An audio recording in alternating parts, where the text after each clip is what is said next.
So what we're doing today is we are going to show you the results and some of the methods that are used for the living environment lab regarding Botanus curus. It's really a lab about not just biodiversity, as it says, but also evolutionary relationships, where there's this hypothetical made-up thing called Botanus curus, which produces curol, which is a chemical that we really want. So we need to evaluate whether which species that we have here is more closely related to Botanus curus and which ones are more distantly related. And we have different activities, if you will, because that's what they really are in this case, different tests that we will be using to evaluate how closely related they are, hoping that we can get more curol out of a closely related species, not just Botanus curus, because this made up thing, which doesn't exist, is really hard to find and scarce. So we're going to show you and talk about each one.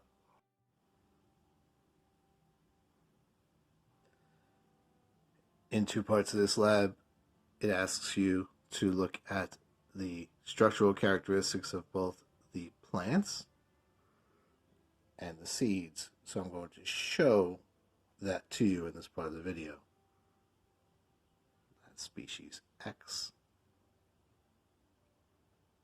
and the seeds of species X. Here is species Y.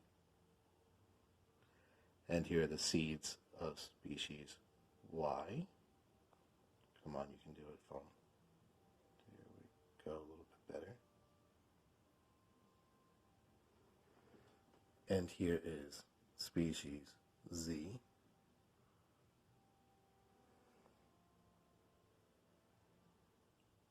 And the seeds of species Z.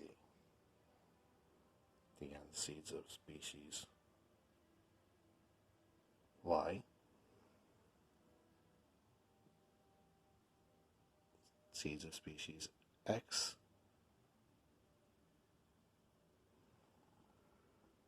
And Botana curus.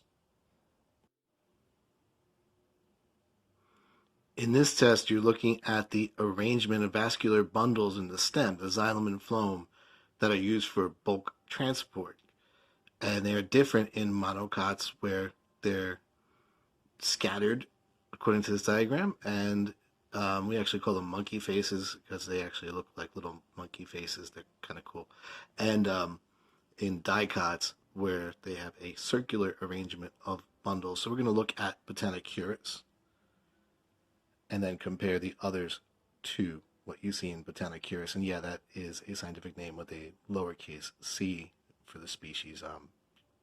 My handwriting is horrible. My apologies. There is species X,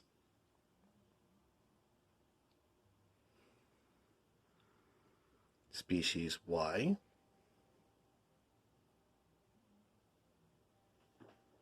and species Z. Again, comparing it to Botana curus.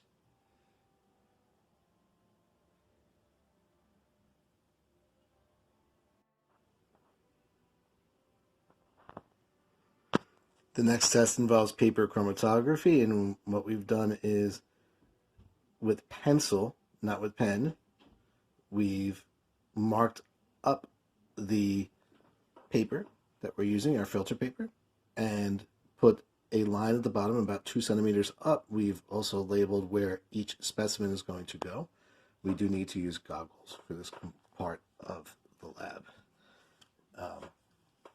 And we have our beaker ready to go with just enough water in this case to line the bottom about 1 centimeter.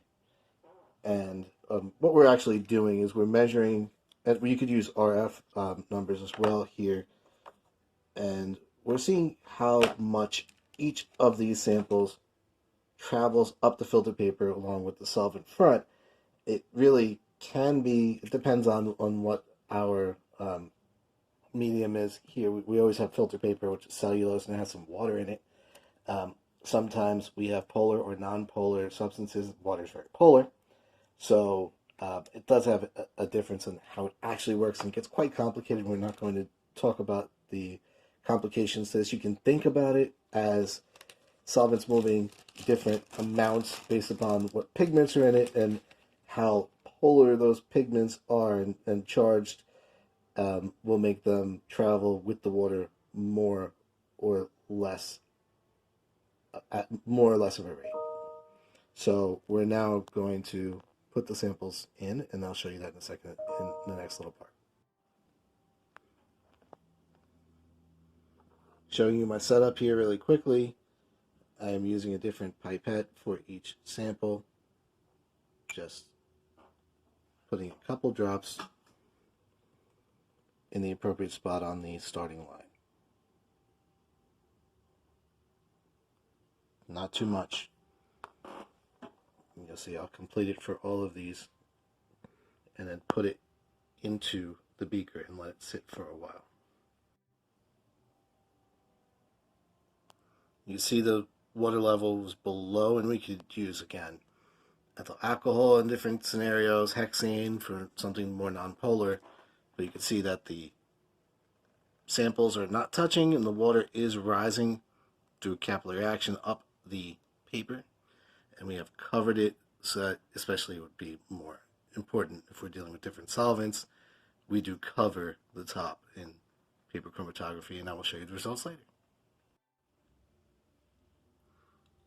Okay, so this is right when it came out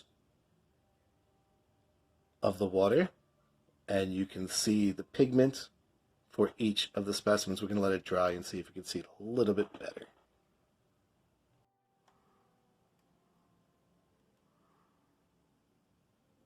Here are the results, and you can see I've circled the pigments for you, the blue and the pinkish pigments that came through.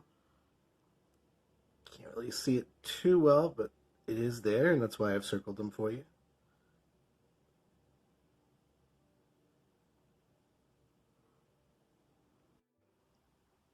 This is the enzyme test.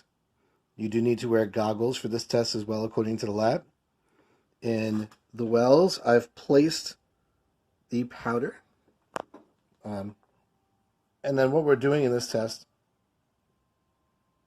the indicator powder, and what we're doing in this test is ascertaining whether or not by reaction, by a fizzing reaction, the production of bubbles, this enzyme exists that could be related to the production of curol in each of these species. So you're supposed to take some of, this is Botana curus, it's going in the first one, and let's watch and see the reaction.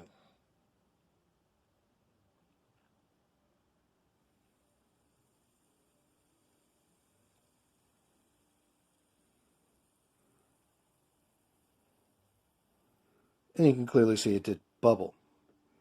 Now we're going to do the same thing for each of the other species. This is species X, right next to it.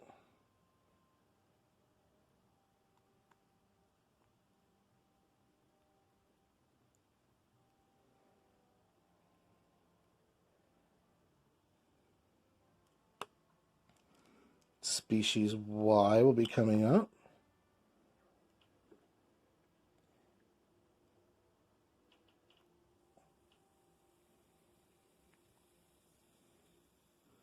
Bubbly. Species Z will be on the top.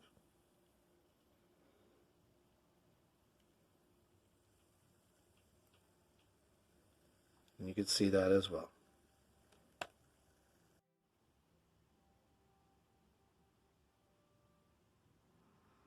So do pay careful attention to nucleotide sequences in front of you. These base pairs are in DNA. You're going to be simulating cleaving them with restriction enzymes, which are a bacterial defense system. So when a virus tries to attack them and insert its genome into the bacterial genome, it's able to, these restriction enzymes recognize certain sequences and cleave them. They cut them in those spots. You're going to be doing that first, and then using the gel electrophoresis simulation that you actually have based upon the fragments that were left behind, you're going to determine the banding patterns so you can see how closely related each species is to Botana curus. And what gel electrophoresis really does is we have a medium, usually agar or something like that, some kind of gel which has pores in it, and we put the fragments, the DNA fragments, or whatever it might be, into the wells using micropipettes, and then we turn on a power source. There's a buffer involved as well to get things to flow smoothly. And with DNA, since it's negatively charged, then it's going to go towards the positive end of the phoresis chamber, electrophoresis chamber, and it will do so at different rates. The larger ones will move more slowly. They move because of the electricity, because of the power supply, but it's the size that makes them move at different rates.